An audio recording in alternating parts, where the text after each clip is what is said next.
My intention was to build a mousetrap car for my two youngest grandsons. This is a car that is powered by the spring of a mousetrap. Now, there are many plans for such a vehicle, and so eventually I settled on what I thought was a doable project.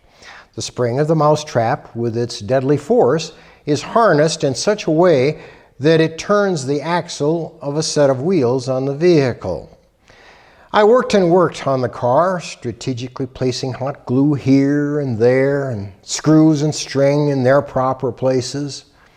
Finally, the car, with its admittedly wobbly wheels, was ready for a test run. I pulled back on the spring-loaded hammer of the trap, that's the part of the mousetrap that dispatches the mouse, and released it. The slow unspringing of the hammer was to unwind a string attached to it with the other end wrapped around the axle of the vehicle, propelling it forward. The vehicle did not move. For some reason, the spring was underpowered and nothing happened. Considerable tweaking of the vehicle didn't help. The project was an abysmal failure. I stashed all the parts in a bag and hung the bag on a nail in my workshop, having no idea what to do with it, but also lacking the initiative to throw it away. As a writer of things uplifting, I considered writing about the failure and how it turned out to be okay in some kind of a way. But for the life of me, I couldn't come up with an idea because I didn't see any good in what had happened, so the uplifting piece didn't get written. Not until recently. Nico, one of the two grandsons who I intended to enjoy the mousetrap racer, spotted the parts in the bag hanging in my shop and asked what it was. I explained to him it was the pieces of the race car that didn't get built. I told him he could have the bag of parts and do with it what he wanted.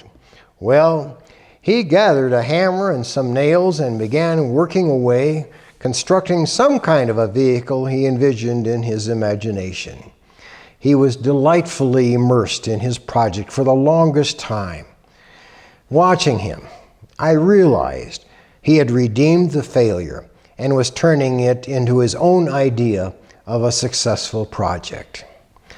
I could never have imagined this pleasant ending to my failure at building a mousetrap car. Of course, this is the challenge with failure.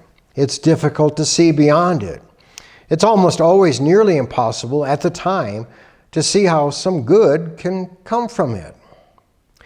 Faith in God can have a variety of practical applications in life, and one of them is having faith that God can take our failures and have good come from them. If we're willing to align ourselves to God's will and His ways for us in all aspects of our lives, He can use everything for His ultimate good. Failure, then, never is final. I took a photo of Nico deeply immersed in his building project with my failed project. To me, it's a picture of success. Romans chapter 8, verse 28 says, "As we know that in all things God works for the good of those who love Him, who have been called according to His purpose." Thanks for joining me, and God bless you.